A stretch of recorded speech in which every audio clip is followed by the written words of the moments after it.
लाभार्थ्यांच्या खात्यात 2 महिन्यांची रक्कम जमा झालेली आहे. फेब्रुवारी आणि मार्चचा निधी एकत्रित जमा झालेला आहे. सरकारकडून हे गिफ्ट मिळालेलं आहे. गेले काही दिवसांपासून प्रतीक्षा असलेला फेब्रुवारीचा हप्ता जमा करण्यात आलाय. सोबतच मार्चचाही हप्ता वर्ग करण्यात आलेला आहे. लाडक्या बहिणींची रामनवमी यंदा खऱ्या अर्थाने गोड होणार आहे. अवघ्या 5 मिनिटांपूर्वीच मुख्यमंत्र्यांनी लाडक्या बहिणींना फेब्रुवारी आणि मार्चचा हप्ता एकत्र जमा करण्यासाठी चेकवर सही केली आहे. होय, हे 100% खरं आहे. आज थोड्याच वेळात लाडक्या बहिणींच्या खात्यावर खटाखट पैसे जमा व्हायला सुरुवात होणार आहे. स्वतः मुख्यमंत्र्यांनी शब्द दिलाय की रामनवमीच्या निमित्ताने लाडक्या बहिणींना 3000 रुपये जमा होणार म्हणजे होणारच. पहा, बहिणींना आता लगेचच मेसेज यायला सुरुवात होणार आहे. या सणाच्या पार्श्वभूमीवर सरकारने दिलेली ही भेट खरोखरच लाखो घरांमध्ये आनंदाची लहर उठवणार आहे. आज 12 जिल्ह्यांमध्ये दुपारपर्यंत पैशांचे वितरण होत आहे. त्यानंतर दुपारनंतर पुन्हा 12 जिल्हे, अशा 48 तासांत 36च्या 36 जिल्ह्यांमध्ये हे वितरण पूर्ण होणार आहे. लाडक्या बहिणींसाठी एक अतिशय आनंदाची बातमी आता समोर येत आहे. यावेळी फक्त 1500 रुपये नाही. पहा, बहिणींचा फेब्रुवारीचा हप्ता वितरण करायचा राहिला होता, पण मुख्यमंत्र्यांनी रामनवमी निमित्त फेब्रुवारी आणि मार्च महिना पूर्ण न झाला तरी त्याचा हप्ता आडाऊ जमा करण्यासाठी काल रात्रीपासूनच तयारी सुरू केली होती. 11,000 कोटींचा निधी कालच बँकांमध्ये वर्ग करण्यात आला होता. कारण मुख्यमंत्र्यांना माहिती होतं की लाडक्या बहिणींना सणासुदीला साडी खरेदी करायची असते, घरात सण साजरा करण्यासाठी किराणा आणायचा असतो आणि अशावेळी पैसे लागणारच. म्हणूनच सरकारने रामनवमीपर्यंत हे पैसे जमा करण्याचा निर्णय घेतला आहे. आता ज्या बहिणींना जानेवारीचा हप्ता मिळाला आहे त्या सगळ्या बहिणींना हे पैसे नक्कीच मिळणार. पण ज्यांचे मागचे पैसे राहिले आहेत, जानेवारीचा, डिसेंबरचा, नोव्हेंबरचा हप्ता मिळाला नाही, त्यांनी एक महत्त्वाचे काम केले तर त्यांना जवळपास सर्व पेंडिंग हप्ते एकत्र खात्यावर येणार आहेत. त्यामुळे ही माहिती लक्षपूर्वक आता पाहिलीच पाहिजे. व्हिडिओमध्ये सर्वात आधी आपण पाहणार आहोत कोणत्या जिल्ह्यांमध्ये आज दुपारपर्यंत पैसे येणार, दुपारनंतर कोणत्या जिल्ह्यांमध्ये पैसे येणार आणि त्याचबरोबर कोणते एक काम लाडक्या बहिणींना करायला सांगितले आहे ज्यामुळे मागचे सगळे पेंडिंग पैसे येणार आहेत. केवायसी न झालेल्या किंवा केवायसी अपूर्ण राहिलेल्या बहिणींना पैसे मिळण्यासाठी सरकारने काय काम करायला सांगितले आहे, ही सगळी सविस्तर माहिती आपण आज पाहणार आहोत. पहा, जर तुम्हाला तुमची रामनवमी खऱ्या अर्थाने गोड करायची असेल आणि तुमच्या खात्यात पैसे आलेले स्वतः पाहायचे असतील तर हा व्हिडिओ लक्षपूर्वक ऐका, कारण तुम्हाला एक असे काम सांगणार आहे की ते केले तर 2 तासात मेसेज येऊ शकतो.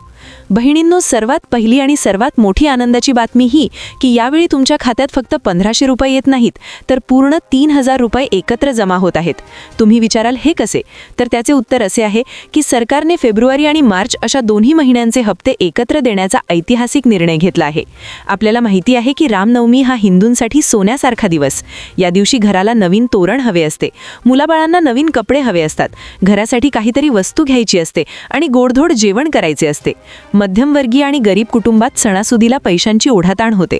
आपल्या लाडक्या बहिणीला सणासाठी कोणासमोर हात पसरायला लागू नये, तिने स्वाभिमानाने बाजारात जाऊन खरेदी करावी, या उद्देशाने सरकारने 11,000 कोटी रुपयांचा निधी कालच मंजूर केला आहे. ज्या बहिणींना जानेवारीचा हप्ता मिळाला होता त्यांना तर हे पैसे हमखास मिळणारच आहेत, पण ज्यांचे जानेवारीचे पैसे काही तांत्रिक कारणाने रखडले होते त्यांना कदाचित 4500 रुपयेही एकत्र मिळू शकतात. सरकारने तुमच्या खिशात सणाचा आनंद आधीच पेरला आहे, आता फक्त तो उगवण्याची वाट पाहायची आहे. बहिणींनो, गेल्या 15 दिवसांपासून तुम्ही खूप भीतीत होतात. कुणीतरी सांगितले की केवायसी नसेल तर नाव कापले जाईल, पैसे येणार नाहीत. यामुळे बँकांमध्ये पाय ठेवायला जागा नव्हती, पोस्टात रांगा लागल्या होत्या. पण आता माझ्या शब्दावर विश्वास ठेवा आणि डोळ्यातले पाणी पुसा. महिला व बालविकास मंत्री अदिती तटकरे मॅडम यांनी कालच स्पष्ट आदेश दिले आहेत की केवळ तांत्रिक कारणांमुळे किंवा केवायसी पूर्ण नसल्यामुळे एकाही बहिणीचा हप्ता रोखला जाणार नाही. सरकारने केवायसी पूर्ण करण्यासाठी 31 मार्चपर्यंत मुदतवाढ दिली आहे. याचा अर्थ काय? याचा अर्थ असा की तुमची केवायसी अजून झाली नसली तरीही आजचे 3000 रुपये तुमच्या बँक खात्यात जमा होणारच आहेत. ही तुमच्यासाठी सर्वात मोठी सकारात्मक बातमी आहे. ही योजना तुम्हाला त्रास देण्यासाठी नाही तर तुम्हाला मदत करण्यासाठी आहे. त्यामुळे केवायसीच्या अफवांवर विश्वास ठेवू नका. तुमचे पैसे सुरक्षित आहेत आणि ते तुमच्यापर्यंत पोहोचणारच आहेत. फक्त एकच करा, 31 मार्चपर्यंत जेव्हा कधी वेळ मिळेल तेव्हा शांतपणे तुमची केवायसी करून घ्या, जेणेकरून एप्रिलचे पैसे येताना कोणतीही अडचण राहणार नाही. काल काय झाले? राज्यातल्या जवळपास 1,20,00,000 महिलांच्या खात्यात एकाच वेळी पैसे जमा करण्याची प्रक्रिया सुरू झाली. जेव्हा इतक्या मोठ्या प्रमाणात पैसे हस्तांतरित होतात तेव्हा बँकांचे संगणक म्हणजे सर्व्हर संथ होतात. काल दुपारी 2 नंतर अनेक बँकांमध्ये सर्व्हर डाऊन असल्याचे सांगण्यात आले. पण काळजी करू नका, मुख्यमंत्री देवाभाऊ साहेबांनी बँकांच्या मोठ्या अधिकाऱ्यांना स्पष्ट शब्दात सांगितले आहे की रात्र झाली तरी चालेल, पण बहिणींच्या खात्यात पैसे पाठवाच. आज सोमवारी सकाळी 10 वाजल्यापासून बँका पुन्हा जोमाने कामाला लागले आहेत. त्यामुळे जर तुम्हाला काल मेसेज आला नसेल तर आज दुपारी किंवा संध्याकाळपर्यंत नक्की येईल. मोबाईल हातात घट्ट पकडून तयार राहा, कारण मेसेज कधीही टपकू शकतो. बँकेत जाऊन उन्हात ताटकळत उभे राहण्यापेक्षा मोबाईलवरच्या मेसेजची शांतपणे वाट पहा. तुमचे बँक खाते जर आधार कार्डला लिंक असेल तर पैसे कुठेही जाणार नाहीत. ते तुमच्या हक्काचे आहेत आणि ते तुमच्यापर्यंत पोहोचणारच आहेत. काही बहिणींनी विचारले की ताई, आमचा अर्ज अपात्र म्हणजे रिजेक्टेड झाला आहे, आम्हाला आता कधीच पैसे मिळणार नाहीत का? बहिणींनो, अजिबात असे समजू नका. सरकारने ठरवले आहे की एकही पात्र बहीण या लाभापासून वंचित राहता कामा नये. तुमचा अर्ज का बाद झाला? कदाचित कागदपत्रांमध्ये छोटीशी चूक असेल, बँकेचा IFSC कोड चुकला असेल किंवा फोटो स्पष्ट नसेल. पण आता सरकारने यावर तोडगा काढला आहे. ज्या महिलांचे अर्ज बाद झाले आहेत त्यांना पुन्हा एकदा अर्जात दुरुस्ती करण्याची संधी दिली जात आहे. तुम्ही काय करायचे? तुमच्या गावातील अंगणवाडी सेविकेशी संपर्क साधा किंवा जवळच्या आपले सरकार केंद्रावर जा. तिथे तुमचा फॉर्म पुन्हा एकदा तपासा, झालेली चूक सुधारा आणि पुन्हा सबमिट करा. एकदा का तुमचा अर्ज पात्र झाला की तुम्हाला मागचे रखडलेले सगळे हप्ते पूर्णपणे मिळतील. त्यामुळे मनातून भीती काढून टाका. हा मुद्दा नीट ऐका. सरकारने राज्याची विभागणी 3 टप्प्यांनी केली आहे, जेणेकरून बँकांवर ताण येणार नाही. पहिला टप्पा सकाळी 10 ते दुपारी 2. यामध्ये प्रामुख्याने विदर्भ आणि खानदेशातील जिल्हे जसे की चंद्रपूर, गडचिरोली, वाशिम, भंडारा, गोंदिया आणि नागपूर यांचा समावेश आहे. या जिल्ह्यांतील बहिणींना सकाळपासूनच मेसेज यायला सुरुवात झाली आहे. दुसरा टप्पा दुपारी 2 ते संध्याकाळी 7. यामध्ये नाशिक, पुणे, ठाणे, मुंबई शहर आणि उपनगर, लातूर, परभणी आणि नांदेड या जिल्ह्यांचा समावेश आहे. तिसरा टप्पा रात्री 7 ते रात्री 12. यामध्ये कोल्हापूर, सातारा, रत्नागिरी, रायगड, अहमदनगर आणि इतर उर्वरित जिल्ह्यांतील महिलांना रात्रीपर्यंत पैसे जमा होतील. म्हणजे जर तुमच्या शेजारणीला पैसे आले आणि तुम्हाला अजून आले नाहीत तर घाबरू नका. तुमच्या जिल्ह्याचा किंवा बँकेचा नंबर थोडा उशिरा असू शकतो, पण आज रात्री 12 वाजेपर्यंत सर्वांना आनंदाची बातमी नक्की मिळेल. सरकारने काही नवीन आणि सकारात्मक नियम लागू केले आहेत जे तुम्हाला माहिती असायला हवेत.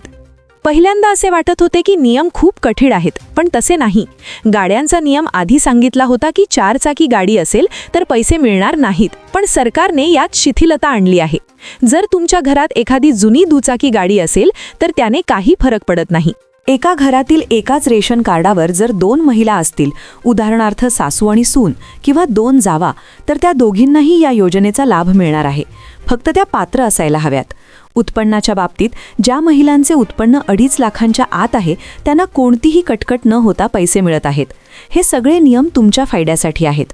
सरकारने 15,000 कोटी रुपयांची अतिरिक्त तरतूद केली आहे, जेणेकरून पैशांची कोणतीही कमतरता पडू नये. विरोधक काहीही म्हणत, पण हे पैसे तुमच्या खिशात पडत आहेत हेच सर्वात मोठे सत्य आहे. आता मी तुम्हाला एक अशी महत्त्वाची गोष्ट सांगणार आहे जी तुम्हाला कोणीही सांगणार नाही आणि जी ऐकण्यासाठी तुम्ही शेवटपर्यंत थांबला आहात. पैसे तर जमा होत आहेत, पण ते सुरक्षित राहण्यासाठी आणि ही योजना पुढची 5-10 वर्षे मिळत राहण्यासाठी तुम्हाला एक छोटेसे पण अत्यंत महत्त्वाचे काम करायचे आहे.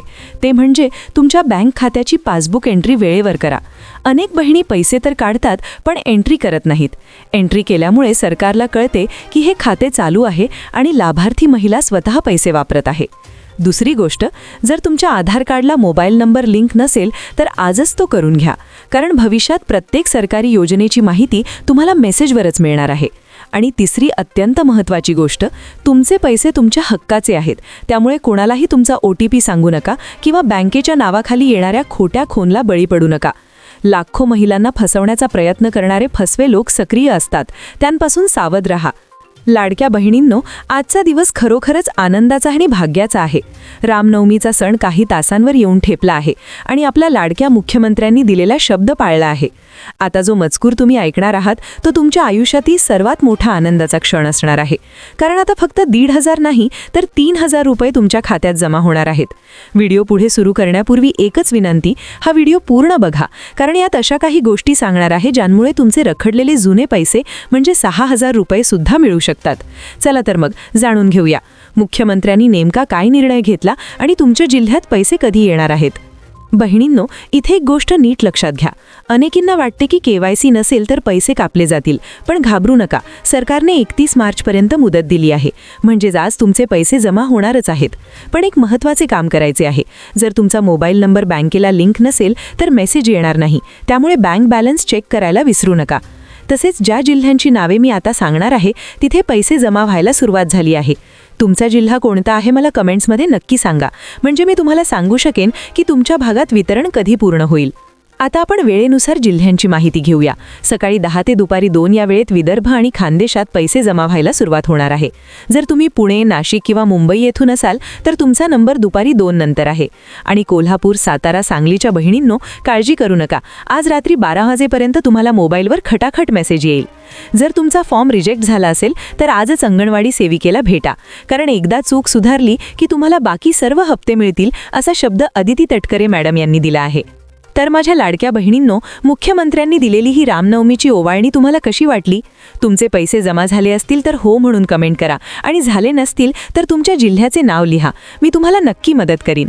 अशाच नवनवीन सरकारी योजनांच्या खात्रीशीर माहितीसाठी आपल्या चॅनलला आत्ताच सबस्क्राईब करा आणि हा व्हिडिओ तुमच्या इतर बहिणींनाही शेअर करा, जेणेकरून त्यांचेही टेन्शन दूर होईल. तुम्हा सर्वांना रामनवमीच्या खूप खूप हार्दिक शुभेच्छा. धन्यवाद.